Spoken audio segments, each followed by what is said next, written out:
Time for the spotlight. Welcome to the spotlight with Herbert Dennard. Welcome to the spotlight. Middle Georgia spotlight. Yeah. Good day and welcome back to Middle Georgia Spotlight. I have with me Dr. Thelma Dillard. Welcome. Thank you. Thelma, I've been knowing you forever, and you and Bert Bivins III, but I had the honor to meet with your mother, and I was over there so often. So I want you to tell me, you had Bert involved with Robert Kennedy, writing letters to get integrate the school system in Bibb County. You had your sister Shirley. Tell us about Shirley Bivins. Well, my sister Shirley was going to Battle Hudson High School as we all were.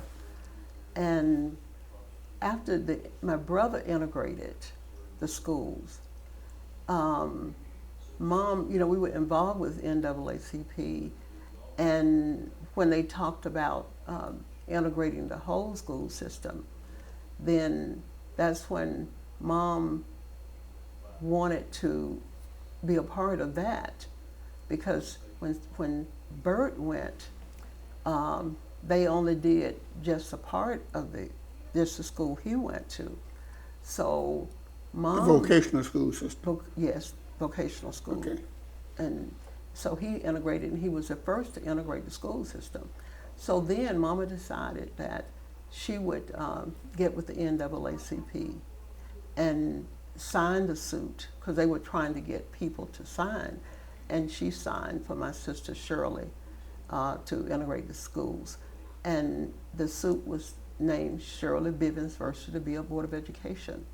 So that was the beginning with Judge Boodle of integrating the entire school system, because when Bert went, they were only going to they said, we're just going to do that school. But when Judge Boodle stepped in now, Judge Boodle said it's all, and all the schools would be integrated. And that's where Shirley came in, versing the Bibb County Board of Education. That was a historical moment. It was a historical moment. Tell me who all was part of that group. That I looked at some pictures and something, and I recognized some people. Do you remember anybody? I didn't know about other people at that time. I knew about my sister. They had at the Board of Education. They had the suit that was filed, and they had and she was a part of that class, and some 2 or 3 other people was on it. You don't remember them at all? Yes, there were some other plaintiffs. I don't know who they were. I know she was the lead plaintiff. I know that. She was the lead plaintiff in the Bivins versus Board of Education and integrating the entire school system under Judge Boodle. Your mother was sort of a real special woman. What did she do? Did she talk it around the house to get children involved, to get Bert involved, and getting a lot of things happen? Well, my mother was the child of a sharecropper in Kathleen, Georgia, and all down there was segregated. During the summers, we would get to visit our grandmother. They had cotton fields and corn and peanuts, and of course, I used to play around in the cotton field, but my brother Bert could really pick cotton. He made a little money, but I played and I didn't really make any money. But sitting around them, pretty much all you're going to get to do is sit around and talk and chat, and they would talk about some of the things they were going through and some of the things that happened with them. And then I would hear my mother talk about things, like when she would say, like she was an artist, she could draw. She made my clothes by hand. She was talented. She helped me she taught me how to enunciate words, how to speak. She taught me how to walk, how to carry myself. And she was always conscious of us being the best we could be. And then looking at, as we knew about my brother on the bus with my grandmother and mother, and on that bus, it ignited a lot of feelings of concern about what we were going through. It set off a fire inside of me. And so my mama telling us about the things she was going through and how things were happening during that era, because that was a real segregated era. She couldn't go any further than the 8th grade. That always concerned me, that she was a smart lady and she couldn't go on and finish school like she wanted to. And she's teaching me how to pronounce words, how to carry myself, how to walk, how to talk, and there's no telling what else she could have done. So I was always concerned that bus incident, all the things Mama talked about happened to them, it created a real interest in me in making the quality of life better for our people. And I was young as I was, but I wanted us to have better and to do better. And then I also had a chance to go to the March on Washington. You went to the March on Washington? I did. Mama didn't have money to send me, but she wanted me to. I said, Mama, I want to go. And Mr. Randall got somebody to sponsor me and pay for my trip there. So I got to go to March on Washington. I never shall forget. That was also fire ignited. Going there was so special. And I remember on the bus was Billy and who used to be the chief, one of the chiefs at the city. Most of them was Mr. Randall's family, because throughout the civil rights movement, at the marches and stuff, the things we actually participated in, his church members and his family. Community Church of God. Community Church of God.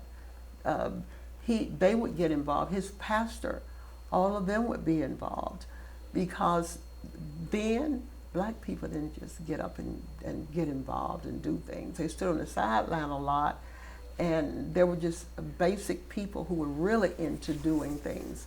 So all these things, going to the March on Washington, I remember we were singing all the way going, and Billy sings real well. Mm-hmm. And he was singing, and talking about Billy Randall. Billy Randall, his son, right. And his cousins. And the retired judge now. Yes, exactly. Thank you for that. They were singing, and then I remember it was a hush. You could hear a pin fall. It was so quiet as King was speaking, and it was just this real special historic moment in my life. How far was you back from where he was speaking? I guess there was so many people there. There was so many people there, even though I was far back. You could still hear. On the side, I could hear good, because we were able to get in a view that we could just see him, but it was far back, but we could see him. And so that was a real special moment. And also, I was able to go to the Poor People's March, and that was led by one of the disciples. I can't call his name. He wasn't the one over it. It was, but anyway, that was real special, the Poor People's March. But we didn't get a chance to do anything because it rained so hard. Let me ask you this. I want to touch on, because my time is running out. You have a doctorate degree. You have a brother. I think he was a fireman. He was a chief of fire prevention. Chief of fire prevention. Yeah, James Bivins. Seemed like a lot of you, and our time is running out so fast. A lot of you was involved in so many things, and your mother seemed like somehow she inspired you guys to do just. I don't know any of you that I've known in Macon. All of you had careers. You was on the Board of Education. You was a city council person, and president of the NAACP. President of the NAACP. Yes. And I just want to just say. And my daughter was president and a state official and a regional coordinator. So somehow your mom and inspired the family to do a lot of things, and bring out a lot of successful people. And I just want to thank you for doing that. And for I being really here. do thank her because she inspired me so much. And we had a good family growing up. Even though my father had left us, Mom raised 7 children by herself. But she really did inspire, and my grandmother inspired us. And like my oldest brother, Bert, I always get emotional when I talk about it because nobody told him to do anything. Mama never asked him to do anything. But he was always trying to make sure we had a little something like a cinnamon roll from Colonial Bakery, drinks, just looking out for you. We had jobs at Fincher's Barbecue. He always worked. Mama didn't tell them to go get a job. He was working at a pharmacy store, riding bikes, delivering medicine. They were just smart young men. I had so much respect for my brother, Bert, and how they were men and gentlemen and how they knew how to do things. They were just inspiration, and I just used to think all men were like them. I learned better. You learned better. But Anyway, we got to go. Time has run out. Dr. Dillard, I'm just so glad you stopped by here. But one last thing I want to just say. They had at Macon Housing a nice portrait of your mother up there, and I think they named the building after her and honor her and all of that.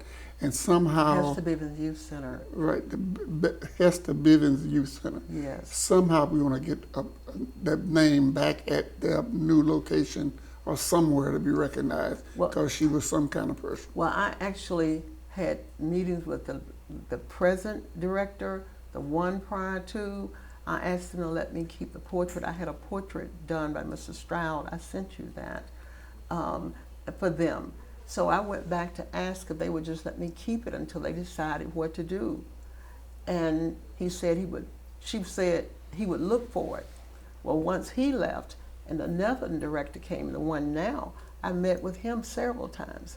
I asked him about them renaming something after her. I asked him about the portrait and if he could locate it and just let me just hold on to it because I paid for that portrait. Right. And he told me they couldn't find it. That means that somebody discarded it. Well, And that was painful. I know, but your mother was something special, and she brought inspirations to me. When I met with her and we talked, she was something. But so, anyway, time is up. We'll be back. Thank you. We'll be back next week at the same time. Thank you, and have a great day.